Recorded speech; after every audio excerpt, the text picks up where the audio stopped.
Hello दोस्तों, welcome to my YouTube channel. एक गांव में एक बुढ़ी अम्मा रहती थी जो बहुत ज़्यादा कंजूस थी। वो कभी किसी को कुछ देने में विश्वास नहीं रखती थी। एक दिन की बात है जब एक बौद्ध संत भ्रमण करते हुए उस बुढ़िया की झोपड़ी में आए तो कहा कि अम्मा कुछ खाने को दे दो। अम्मा बोली, खाना तो खत्म हो गया है बाबा। संत बोले, पानी पिला दो। अम्मा बोली, पानी भी नहीं है। संत बोले, तो विश्राम करने के लिए चारपाई बिछौना दे दो।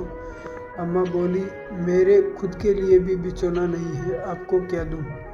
ऐसा सुनकर संत एक पेड़ के नीचे विश्राम करने चले गए और कहीं और से भोजन का प्रबंध कर दिया। कुछ दिनों बाद अम्मा पानी भरने नदी में गई, जहाँ पैर फिसलने की वजह से वो नदी में गिर गई और जोर जोर से चिल्लाने लगी, बचाओ बचाओ। संत ने देखा तो बचाने आ गए। बोले, अपना हाथ दो मुझे। लेकिन फिर भी वो बुढ़ी अम्मा ने हाथ नहीं दिया। वो गले तक डूबने लगी पर हाथ नहीं दे रही थी।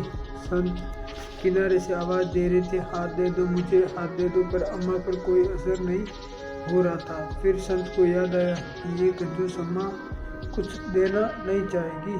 संत ने कहा, मेरा हाथ ले लो। अम्मा झटपटाते हुए हाथ को पकड़कर बाहर आ गई और संत का शुक्रिया किया। मोरल ऑफ द स्टोरी, कंजूस व्यक्ति के लिए कुछ भी देना काफ़ी मुश्किल होता है, चाहे प्राणी क्यों ना निकल जाए।